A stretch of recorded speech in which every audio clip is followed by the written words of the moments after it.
ಜೇನು ಕರ್ತನಿಂದ ಒಲಿನೇ ಎಬ್ಸಿಕೊಂಡು ಹಾಗೆ ನಾವು ಒಟ್ಟು ಹೂಡಿಕೆಯಿಂದ ದನ ಎಲ್ಲರನ್ನು ಐಶ್ವರ್ಯ ಬಿಟ್ಟು ಊರು ಬಿಟ್ಟು ಹೋಗ್ತಿದ್ದೇವೆ. ವಿಚಾರ ಕಲ್ಲೂರು ಕಟ್ಟಿ ಬಿಟ್ಟು ಹೋಗ್ತದೆ. ಮತ್ತು ನೀವೊಂದು ಯಾಕೆ ನೀನು ಗುಳಿನೇ ಎಬ್ಸಿಕೊಂಡು ಹೋಗ್ಲಿಕ್ಕೆ ನೀ ಏನು ಕೊಡ್ತೀವಿ? ಈ 700 ಕಿಲ್ಲಾ ತಂದಿಗೆ ಕಿಲ್ಲಾಗಳೆಲ್ಲ ಕೊಟ್ಟು ಹೋಗ್ತಿದ್ದೇವೆ. ಭಾಷೆ ಜಿದ್ದು ಯಾಕೋ ಆ ಪೀಸಾವನ್ನು ತಯಾರ ಏನು ಒಳಗೆ ಗೂಳಿ ಕಡಿದು ಹಂಡೆ ಹಾಕಿ ಕುದಿಯಾಗ್ತಿದ್ರು. ಗೂಳಿ ಕುದಿತಿದ್ರು.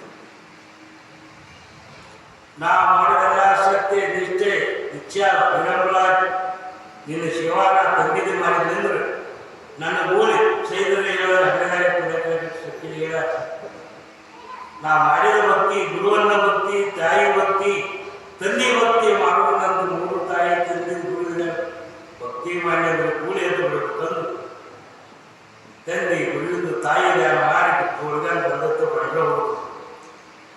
ಆ ಕುದಿಯಕಲ ಕರೆದು ಕುದಿಯಕಲಂತ ಕೂಲಿ ಜಿಗದ ಹಂಡನಾಗಿದ್ದು ಯಾರು ಮಾಡ್ತಾರೆ? ಅವು ಪ್ರಸಾದಗಳು ಜಟ್ಟಿ ನೀ ಸೋತಿ ತಂದು ಅವನಿಗೆ ಸೈಕಲ್ಗೆ ಕೆರನಾಗಿ ಪ್ರಸಾದ ಬಿದ್ದು ಹಳ್ಳಿ ಹೊಂಟು. ಅವ್ರು ಹಳ್ಳಿ ಹೋಗಿನಾಗ ಊರು ದಾಟಿ ಮುಂದೆ ಹೋಗಿಲ್ಲ. ಮಾಸಿನಂತ 4 ಮಂದಿ ಮಕ್ಕಳು ಊರಾಗ ಒಬ್ಬ ಇಸ್ಲಾಂ ಧರ್ಮದವ, ಒಬ್ಬ ಪೂಜಾರಿ ಧರ್ಮದವ, ಒಬ್ಬ ತನ್ನವ, ಒಬ್ಬ ಗಾಡಿಗರ ಕೂಡಿ ಆಡ್ತಿದ್ರು. ಕೂಡ ಮಾಸಿದ್ದ ಏನೋ ಗೆದ್ದಿದ್ದ ಎಲ್ಲರಿಗೂ ತನ್ನ ಮಕ್ಕಳಿಗೆ ತಂದಿಲ್ಲವ ಅವು ಏನೋ ಓಡಿ ಆಫ್ತಾಗಿ ಬಂದು ಎಲ್ಲರಿಗೂ ಒಂದೊಂದು ಕ್ಯಾಸ ಕೊಟ್ಟ. ಈಗೂ ಆ ಗಂಡುಗಟ್ಟೆ ಹಿಂಗೆ ಸದ್ಯದ ಅದನ್ನು ಹಿರಿಯಾರು ಈಗೂ ನಡೆಸ್ಕೊಂಡು ಆ ಮುಂದೆ ನಡೆಸೋದು. ಒಂದು ಮಾತುಗಳಂದಿದ್ದು, ಒಬ್ಬರು ಶರಣರಂದಿದ್ದು, ಒಂದು ಮಾತುಗಳಂದಿದ್ದು, ಒಬ್ಬರು ಸಂತರಂದಿದ್ದು. ಈ ಮಾತು ವಾಕ್ಯವನ್ನು ಹಿಂದಿನ ನ್ಯಾಯ ಎಂದು ನ್ಯಾಯ ಇರುತ್ತೆ ಅಂದರೆ ಇನ್ನು 12 ವರ್ಷ ಬಿಟ್ಟಿದ್ದೆ ಅದು ಸತ್ಯನೇ ಅದು. ಅದರಾಗ ಯಾವಾಗ ಇದನ್ನೇ ಒಂದು ಯಾರ್ಯಾರು ದೇವರ ಬ್ರಹ್ಮದೇವ ಸುಳಿದಿದ್ದಾರೆ. ಆ ಸಂತರ ವಾಕ್ಯ ಯಾವಾಗಲೂ ಸುಳ್ಳಾಗ ಅವ್ರೇನು ನುಡಿದಿರ್ತಾರೆ ಗಂಟೆ ನಾಳೆ ತಕ್ಕಂತೆ ಗೂಳಿ ಎಬ್ಸಿದ್ರು ಎಲ್ಲರಿಗೂ ಚೆಕ್ಕಿರ್ತಾರೆ. ಇನ್ನು ಏಳು ಗೌಡಿಗೆ ಎಲ್ಲ ಬಿಟ್ಟು ಊರು ಬಿಟ್ಟು ಹೋಗ್ತೇಳಿ ಹೊಸದಾಗಿತ್ತು ತೀರ್ಸಾರ ಗೌಡಿಗೆ. ಊರು ಬಿಟ್ಟು ಎಲ್ಲ ಮಾಸಿಗೆ ಒಪ್ಪಿಸಿ ಮುಂದೆ ಹಂಗೆ ಸಾಗಿ ಬಾದ್ರು. ಮಾಸಿಗೆ ದೇಹ ಬಂತು. ಎಷ್ಟೋ ಈ ಊರೊಳಗಿದ್ದು ಹುಡುಗು ಮಾಡಿ ರಾಜ್ಯ ಮಾಡ್ಕೊಂಡು ಬಂದವನಿಗೆ ಇಂಥವ್ರಿಗೆ ಊರು ಬಿಡಿಸಿ ನಾನೇ ನಿಂದ್ರದೇನದು. ಅವ ಆ ಕಡೆ ಮರೆಯಾಗ ಹೆಂಗ ಮುಂದೆ ಹೊರಟಿದ್ದ. ಮಾಸಿಗೆ ದೊಡ್ಡವಾಗಿ ಇನ್ನೂ ನನಗೆ ಬೇಕು ತಂದು ತನ್ನ ಮನಸ್ಸಿಗೆ ವಿಚಾರಿಸಿಕೊಂಡು ಪಿರ್ಸಾಬೋಡ ಅಂತೇಳಿ 4 ಗಂಟೆ ಬರೋದ. ಆದರೂ ಪಿರ್ಸಾಬೋಡ ಹಳ್ಳಿ ಊರು ಕಡೆ ನೋಡಿಲ್ಲ ಅವನು. ಈ ಸದ್ದು ಬೆನ್ನಿ ಪೂಜೆ ಆಗ್ತದೆ ಗಡ್ಡು ಬುಟ್ಟಿಗಳು ಪಿರ್ಸಾಬೋದು. ಮತ್ತು ಅಲ್ಲಿ ಬಟ್ಟರೆ ಕೆಲವು ಇಸ್ಲಾಂ ಧರ್ಮದಲ್ಲಿ ಏನು ಮಾಡ್ತಾರೆ, ಅವ್ರು ನಮ್ಮ ದೇವರಾಗ ಈ ದೇವರ ಎಲ್ಲ ಒಬ್ಬದ. ನಾವು ಯಾರ್ಯಾರನ್ನ ಹೆಂಗೆ ಅವರನ್ನು ನಾವು ಭಜಿಸಿಕೊಂಡಿದ್ದೇವೆ ಅವರವರ ರೂಪ ಧಾರಣೆ ಅಷ್ಟೇ ಬೇಡ. ಕಡೆ ಎಲ್ಲಕ್ಕೂ ಒಬ್ಬದ ತುಂಬ ಸರ್ವಂತರು ಏನೈತಲ್ಲ ಭಗವಂತ. ಅವನಿಗೆ ಸಣ್ಣವನ್ನಕ್ಕೂ ಬರಂಗಿಲ್ಲ, ಅವನಿಗೆ ದೊಡ್ಡವನ್ನಕ್ಕೂ ಬರಂಗಿಲ್ಲ. ಎಲ್ಲ ಈ ಜೀವ ಜಂತುಗಳೊಳಗೂ ಅದಾನ, ಹಕ್ಕಿ ಪಕ್ಕಿ ಒಳಗದಾನ, ಗಿಡ ಗಂಟುಗಳೊಳಗೂ ಅದಾನ. ಅವನಿಗಿಂತ ಜಾರಿ ಏನಿಲ್ಲ. ನಿಮ್ಮೊಳಗೆ ಏನಾರ ನೀವು ತಿಳ್ಕೊಂಡು ಅಂದರೆ ನೀನೇ ಪರಬ್ರಹ್ಮ ತೀರ್ಥ. ಅವಾಗ ಪ್ರಸಾದ ಒದಗಿದ್ರು ಮಾಚಿದ್ದಾರೆ. ಯಪ್ಪ ಇದೆಲ್ಲ ನನಗೆ ನಾವು ಒಪ್ಸಿದ್ರು. ನೀ ಮಾತ್ರ ಏನಿಗೆ ಕೇಳ್ತಿ ನಾ ಅಷ್ಟೇ ಇರೋ. ನೀವು ನಿಂದ್ರಂದ್ರೆ ನಿಂದಿರ್ತಿದ್ದರೆ ಊರ ಕಡೆ ಎಲ್ಲ ನಾವು ಒಪ್ಪಿಸಿ ಇದೆಲ್ಲ ನಿಂದ ನಂದು ಏನಿಲ್ಲ ಹೇಳ್ತಿದ್ದೆ. ಆದರೂ ನಾನು ದಯಾಗಳು ನಿನ್ನ ಮ್ಯಾಗ ಬಂದು ನೀವು ಅದ್ರ ತಂದ್ರೆ ಈ ಸದ್ಯ ಅಲ್ಲಿ ನಿಂತಂದ್ರೆ ಬೆನ್ನಿಗೆ ಪೂಜೆ ಆಗ್ತದೆ. ಅವನ ಮುಂದೆ ಬಂಡರೆ ಅದು, ಮಾಸಿನ ಮುಂದೆ ಬಂಡರೆ. ಈಗ ಇಸ್ಲಾಂದವರು ಸುಕ್ಕಿ ಅವ್ರು ಏನೇ ಮಾಡಿ ತಿತ್ತಾಗ್ತಾರೆ. ಆದರೂ ಅವ್ರು ಎಲ್ಲಿ ಬೀರದಾಗ ಅಲ್ಲಿ ಏನಾದ್ರು ಸಂಸಾರ ಅದನ್ನು ಬಿಟ್ಟು ದೂರ ಅವರು ಮಾಡಬಹುದು. ಅದರ ತಿಂಗಳು ಈ ಸದ್ಯ ಮಾಸಿದ ಬರೀ ಅವನಲ್ಲಿ ಈಗ ಅವ್ರು ಸಣ್ಣ ಶಾಲೆಗಳು ಪೂಜೆಗಳು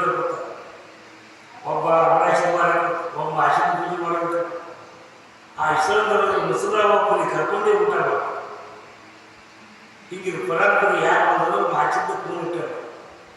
ತಿಳ್ಕೋಬೇಕು ನಾವು. ಮನುಷ್ಯಂದ್ರೆ ಏನ್ರಿ?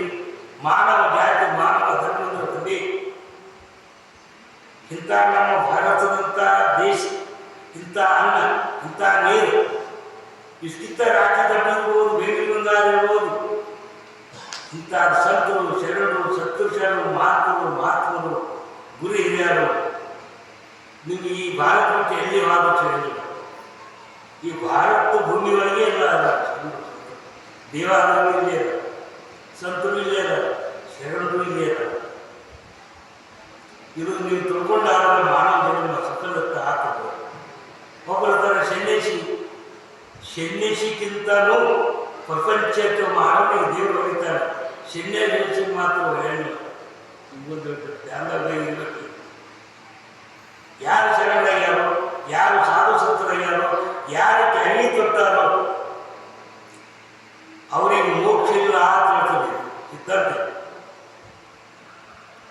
ಯಾರು ಪ್ರಪಂಚನ ಮಾಡಿ, ಸಂತಾನ ಮಾಡಿ, ಯಾರವರು 4 ಮಂದಿ ಬಂದವರಿಗೆ ನೀರ ಒಂದು ರೊಟ್ಟಿಯನ್ನು ಕೊಡ್ತಾರೋ ಅವರಿಗೆ ಮೋಕ್ಷ ಗತಿ ಹೋಗ್ತದೆ. ಶರಣರಲ್ಲ, ಮಾರ್ಗದರ್ಶನ ಮಾಡೋಕ್ಕೆ ಅಷ್ಟೇ ಶರಣರು. ಆದರೂ ಈಗ ನಾವು ಶರಣರಾಗಿದ್ದೀವಿ, ನಾವು ಕ್ಯಾವಿ ತಟ್ಟಿದ್ದೀವಿ, ಹುಟ್ಟ ಭಾಳ ಬ್ರಹ್ಮಚಾರಿ ಇದ್ದೀವಿ, ಮತ್ತವ್ರ ಮೇಲೆ ದೃಷ್ಟಿ ಇಟ್ಟು ನೋಡಿಲ್ಲ, ಇದೆಲ್ಲ ಕರೆ. ಆದರೂ ಕ್ಯಾವಿ ತಟ್ಟೋದು ಬಂದು ನಿಮ್ಮ ಹಾದಿ ಇಲ್ಲ ಕರ್ತಾನ ಭಗವಂತ. ಅಂದ್ರೆ ಅವನಿಗೂ ಮೋಕ್ಷ ಸಾಧು. ನಾ ಸಾಧು ಆಗಿಲ್ಲ, ನಾ ತಪ ಮಾಡೀನಿ, ನಾ ಜಪ ಮಾಡೀನಿ, ನಾ ಹೇಳಿದ್ದೆಲ್ಲ ನಡೆಯಲಿಲ್ಲ, ಸತ್ಯನೇ ಆಗ್ತತಿ, ಹಂಗೆಲ್ಲ ನಡ್ಕೊಂಡೇ ಹೋಗ್ತೀನಿ, ನಾ ದೇವರೇ ಆಗ್ತೀನಿ. ನೀವು ದೇವರೇ ಆಗ್ತೀನಿ, ಸಾಧು ದೇವರೇ ಆಗ್ತೀನಿ. ಯಾಕಂದ್ರೆ ಸಾಧು ಒಂದೇ ಆಗಿಲ್ಲ, ಅದಕ್ಕೆ ಅವನಿಗೆ ಮೋಕ್ಷ. ನೀವು ಎರಡೂ ಆಗಿದ್ದೀರಿ. ಪ್ರಪಂಚ ಪಾರಮಾರ್ಥ. ಪ್ರಪಂಚ ಅಂದ್ರೆ ಅದೇನು ಕೆಟ್ಟದಲ್ಲ. ಪ್ರಪಂಚದಲ್ಲಿ ಬಹುಸಾಗರ ಕೆಲವು ಪ್ರಪಂಚದಲ್ಲಿ ಒಂದು ಪೂಜ್ಯತೆ ಬರ್ತದೆ. ಆ ಪೂಜೆ ನೀವು ಅಲ್ಪಿಸಿರಿ. ಆ ಸಂಸಾರವನ್ನು ಸಾಗರವನ್ನು ಅದು ಸಸಾರಿಯ ತಿಳ್ಕೊಳ್ಳೋದೇ. ನಾವು ತಿಳ್ಕೊಂಡಿದ್ದೇವೆ ಈ ವಂಚದನು ಇದ್ರಾಗ ನಾವು ಈಚಾಗಿ ಹೋಗ್ಬೇಕು. ಒಂದು ಹಡಗದಾಗ ನಾವು ಕೂತಿದ್ದೇವೆ. ಈ ಪ್ರಪಂಚ ಹೆಂಗದ, ನೀವು ಏನು ಮಾಡ್ತೀರಿ, ಇದು ಎಲ್ಲ ನಂಬುತ್ತೇವೆ ಅಂಟುಕೊಂಡು ನಮ್ಮದಲ್ಲ, ನಮ್ಮದ ಮನೆ, ನನ್ನ ಹೆಂಡತಿ, ನನ್ನ ಮಕ್ಕಳು, ಯಾವಾಗ ನಮ್ಮದಲ್ಲ. ಕರ್ತವ್ಯವನ್ನು ಮಾಡಬೇಕು. ಶ್ರೀಕೃಷ್ಣ ಗೀತಾದೊಳಗೆ ಹೇಳಿ, ಗಿಡ ಹತ್ತಿರಿ, ಗಿಡಕ್ಕೆ ನೀರು ಹಾಕ. ಆ ಗಿಡ ದ್ವಾರ ಆಗ್ತದ, ಅದು ದ್ವಾರವಾಗಿ ಅದಕ್ಕೆ ಫಲ ಹೂ ಹತ್ತಿ ಫಲ ಬರ್ತದೆ. ಆ ಫಲ ನಮಗೆ ಸಿಗ್ತದಂತೇಳಿ ನೀರು ಹಾಕಿ ನೀರು ಹಾಕುವುದನ್ನು ಮರಿಬೇಕಂತ. ಹಂಗೆ ಪ್ರಪಂಚ ಇದು. ಶರಣರು ಬಿಟ್ಟು ನೀವಿಲ್ಲ, ನೀವು ಬಿಟ್ಟು ನಾವಿಲ್ಲ. ಈಗ ಪ್ರಪಂಚ ಮಾಡೋದು ಈ 3 ಕಲ್ಲದಾಗಿ ಈಗ ಒಬ್ಬ ಹೊಟ್ಟೆ ಪ್ರವೇಶನ ಹೇಳ್ತಾರೆ. ದಿನಾನೇ ದೇವರೇ ಅವ್ರ ಜೊತೆ ಮಾತಾಡ್ತಾರೆ. ಕರಿ ಅವನಿಗೆ 3 ಕಲ್ಲು ಹೋದಾಗೆ ವಿಷಯ ಆಗ್ತದೆ. ಕತ್ಲಿಗೆ ಬೆಳಕಿಗೆ ಏನು ಕಲ್ತಂದ್ರೆ ಕತ್ಲಿ ಬಿಟ್ಟು ಬೆಳಕಿಲ್ಲ, ಬೆಳಕು ಬಿಟ್ಟು ಕತ್ಲಿದೆ. ಎರಡೂ ಸವಾಲುಗಳೇ ಇದಾವೆ. ಆ ಕತ್ಲಿಯನ್ನು ಹೊಡೆದು ಯಾವತ್ತೂ ನಾವು ಬೆಳಕನಾಗಿ ಇರ್ತೀವಿ. ಆ ಪರಮಜ್ಯೋತಿ ನಮ್ಮ ಪ್ರಪಂಚದಲ್ಲಿ ಸದಾವಾಗಿ ಇರಲಿ ಅಂತ ನಾವು ಯಾರು ತಿಳ್ಕೊತೀವೋ ಆ ಯಾವತ್ತೂ ಅವರಿಗೆ ಬೆಳಕಾಗಿ ಇವು ಕಣ್ಣ ದೃಷ್ಟಿ ಕೊಟ್ಟಾನೆ. ಈ ಕಣ್ಣ ನಮ್ಮ ಕೆಟ್ಟದ್ದು ಕೊಟ್ಟಾನೆ. ಈ ಕಣ್ಣದಿಂದ ಈ ದೃಷ್ಟಿಯಿಂದ ನಾವು ಕೆಟ್ಟನೂ ಬಯಸ್ತೇವೆ. ಕರೆ ಭಗವಂತ ಆಗಿಲ್ಲ. ನಾವು ಯಾವಾಗಲೂ ಸದೈವ ಎಲ್ಲ ತನ್ನ ಮಕ್ಕಳು ಎಲ್ಲವೂ ನನ್ನದೇ ಜಗತ್ತೇನೆಂಬುದು ಇವರಿಗೆ ಯಾವಾಗ ಕೆಟ್ಟದ ವಿಷಯದಲ್ಲಿ ನೀ ಏನೇ ಮಾಡಿದ್ರು ನಿನ್ನ ಫಲ ನೆನೆಸಬೇಕಪ್ಪ.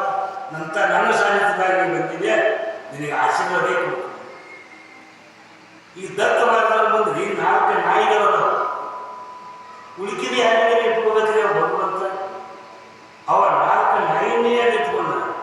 4 ನಾಯಿ ಅಂದ್ರೆ 4 ವೇದಗಳು ಅಲ್ಲ. ನಾವು ಭಗವಂತ ಮುಂದಿಟ್ಕೊಂಡು ನಾವು ಇದೇ ನಾಯಿ.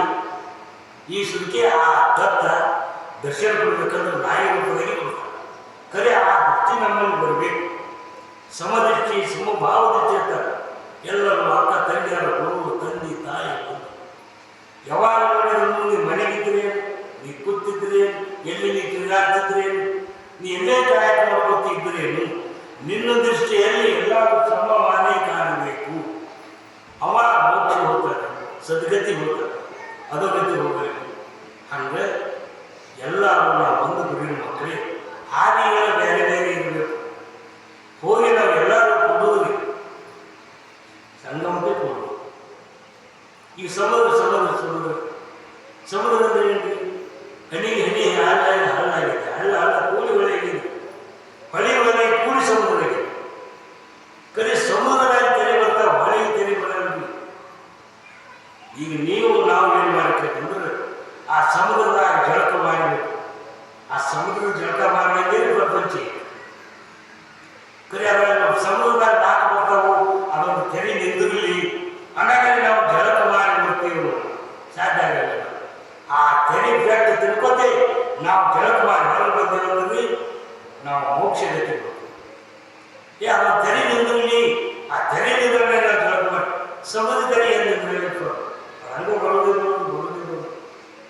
ಅದಕ್ಕೆ ವ್ಯಾಸನೇ ಇಲ್ಲತ್ತು ನಮಗೆ ನಿಮಗೆ ಎಲ್ಲಕ್ಕೂ ವ್ಯಾಸ. ಹಂಗೆ ನಾವು ಗುರು ಧ್ಯಾನ, ಗುರು ಭಕ್ತಿ, ಈ ಕಲಾಪಾತ್ರಗಳಾಗಿ ಏನು ನೆನ್ಬಿಟ್ಟು ಹೊರ್ತೀವಿ. ಹಿಂಗೆ ನಿಮ್ಮ ಶತ್ರುದಲ್ಲಿ ಕೊಡಲಿ, ಅಣಕ ಹಾಕೋತೀರಿ, ಅವ್ರು ಬೇಕು. ಒಬ್ಬ ಒಳ್ಳೆ ಮಾಡೋ ಜಾಗದಾಗ ಒಬ್ಬ ಕೆಟ್ಟನು ಬಯಸ್ತಾರೆ. ಯಾಕೆ ಬಯಸ್ತಾನಂದ್ರೆ ಅದು ಅವರ ಪೂರ್ವ ಜನ್ಮ ಧ್ಯಾನ ಇರ್ತದೆ. ಈಗ ರಾಮಾವತಾರದಾಗ ಎಷ್ಟು ರಾಮನ್ನ ಬಜಾಯಿಸಿದ್ರು, ಕೃಷ್ಣ ಅವತಾರದಾಗ ತುಳು ಮಾಡ್ಬೇಕಂತರು ಅವರೇ ದಾಪಾರದಾಗ. ರಾಮಾವತಾರದಾಗ ಯಾರು ಹುಟ್ಟಿದ್ರು, ಯಾವಾಗ ರಾಮಾವತಾರ ತ್ಯಾಗ ಮಾಡಿ ಶರೀರ ಅವನ ಸಂಗಾಟ ಇದ್ದವರೆಲ್ಲ ರಾತ್ರಿ ಜಪಿಸ್ತಿದ್ರು. ಈ ಸದ್ಯ ನೀವು ನೋಡೋದಾದ್ರೆ ಮಕ್ಕಳದಾಗಾದ್ರಿ ಈಗ ಸಂಖ್ಯೆ 16,000 ಭೂಮಿ ಹೆಣ್ಣು ಮಕ್ಕಳು ಒಟ್ಟು ರಾತ್ರಿ ಪುತ್ರ ಕೃಷ್ಣ ನಿತ್ಯ ಕೃಷ್ಣ ಅಲ್ಲಿ ಒಟ್ಟು ಮಕ್ಕಳದಾಗೆಲ್ಲ ಬರೀ ಕೃಷ್ಣನ ಗುಡಿ ಹಾಕಿದವರು. ಎಲ್ಲೆಲ್ಲಿ ಅವ್ರಿಗೆ ಮುಂದೆ ಹೋಗೋದಾಗಲಿ ಅವ್ರು ಅಲ್ಲೇ ಅಲ್ಲದಾಗೆ ಒಂದು ಶುಚಿಗಿಡ, ಒಂದು ಕೃಷ್ಣನ ಗುಡಿ ಪ್ರತ್ಯೇಕ. ಈ ಸದ್ಯ 16,000 ಹೆಣ್ಣು ಮಕ್ಕಳು 3 ಲಕ್ಷ ಇದ್ದಾರೆ. ರಾತ್ರಿ ಕೃಷ್ಣ ಕೃಷ್ಣ ರಾಮ ಕೃಷ್ಣ ಬಿಟ್ಟು ಮತ್ತೊಂದು ಹೆಸರು. ಹಿಂಗೆ ನೀನೇ ದೇವರಿಲ್ಲಪ್ಪ, ನೀನೇ ಬಿಟ್ಟು ಇನ್ನೇ ದೇವರಿಲ್ಲ ಅನ್ನೇ ಈ ಮಾನವ ಜನ್ಮಕ್ಕೆ ಹಾಕಿದ ಭಗವಂತರು. ಈ ರೀತಿಯಲ್ಲೇ ಇದನ್ನು ಬರಲಿ. ಶಿವನರಲ್ಲಿ, ತಂದೆಯಲ್ಲಿ, ತಾಯಿಯಲ್ಲಿ ಇದಕ್ಕೆ 4 ಶಬ್ದ ಮತ್ತವರಿಗೆ ಹೇಳಿದ್ರೆ ಅದಕ್ಕೆ ಜನ್ಮ ಉದ್ಧಾರ ಆಗುತ್ತೆ. ನಮಗೆ ಮಾನವ ಜನ್ಮಕ್ಕೆ ಸುಟ್ಟೆ ಮಾನವ ಜನ್ಮ ಅದರ ಶ್ರೇಷ್ಠ. ಇದಕ್ಕೆ ತಿಳುವಳಿಕೆ ಹಕ್ಕಿ ಪಕ್ಕಿ ಅದು ಜೀವನ ಮಾಡ್ತದೆ. ಈಗ ಕತ್ತಿ ಕಲಿತ ಮೊದಲು ಒಂದು ಪಕ್ಷಿ ನೋಡಿ ಅದು ಅಲ್ಲೇ ಇಲ್ಲಿ ಗಿಡ ತಂದು ಹುಲ್ಲು ಕಟ್ಟಿ ಗೂಡು ಕಟ್ತದೆ. ಗೂಡು ಕಟ್ಟಿ ತತ್ತಿ ಇರ್ತದೆ. ಆಯ್ತು ತತ್ತಿ ಇಕ್ಕಿ ಮರಿತಿತ್ತು ಕರಿ ಕರಿ ಇಷ್ಟೆಲ್ಲ ಆಯ್ತು. ಅದೇ ಗೂಡು ನೀವು ಹೊಡಿತೀರಿ ನೋಡ್ರಿ. ನೀವು ಯಾಕೆ ನಿಮ್ಗೆ ಒಂದು ಬುದ್ಧಿ ಹೆಚ್ಚು ಕೊಟ್ಟಾನ ಭಗವಂತ. ನೀವು ಕೈಲಿ ಗೂಡು ಅದು ಬಾಯಿಗೆ ನಡೀತಿತ್ತು. ಅದು ನೀರು ನೋಡ್ರಿ, ಅದು ಜೀವನ ಮಾಡ್ತದೆ. ನಾವು ಮನುಷ್ಯನ ಜೀವನಕ್ಕೆ ಹುಟ್ಟಿ ನಾವು ಜೀವನ ಮಾಡ್ತೀವಿ. ಅದರಲ್ಲಿ ಎಷ್ಟು ತ್ಯಾಗದ ಬುದ್ಧಿ ಇದೆ, ನಿಮ್ಮಲ್ಲಿ ಎಷ್ಟು ಇದೆ. ಅದಕ್ಕೆ ಹಿಂಗೇನು ನೀವು ಶರಣರು 4 ಮಂದಿ ಅನ್ನದಾನ ವಸ್ತ್ರದಾನ ಇದರ ಬಿಟ್ಟು ಇನ್ನೇ ದಾನ ಇಲ್ಲ ಅಂತ ಯಾರನ್ನು ಹಿಡ್ಕೊಂಡು ಹೋಗ್ತೀವೋ ಅವ್ರಿಗೆ ಮೋಕ್ಷ ಗತಿ ಹೋಗ್ತಾರೆ. ಈ ಕೆಲವು ಶರಣರು ಹೇಳ್ತಾರೆ ಮತ್ತೊಮ್ಮೆ ಇದಕ್ಕೆ ಜನ್ಮ ಇಲ್ಲ, ಮತ್ತೆ ಹುಟ್ಟಿ ಬರೆಯಬೇಕು. ಮಾನವ ಜನಕ್ಕೂ 7 ಸಲ ಹುಟ್ಟು ಬರ್ತದೆ. ಈಗ ನೀವು ಶರೀರದಲ್ಲಿ ಚರ್ಮ ಸಂಖ್ಯೆ 7 ಬದಲು ಪ್ರತ್ಯೇಕ ಹೆಣ್ಣಿಂದ ಬಂದಿದೆ.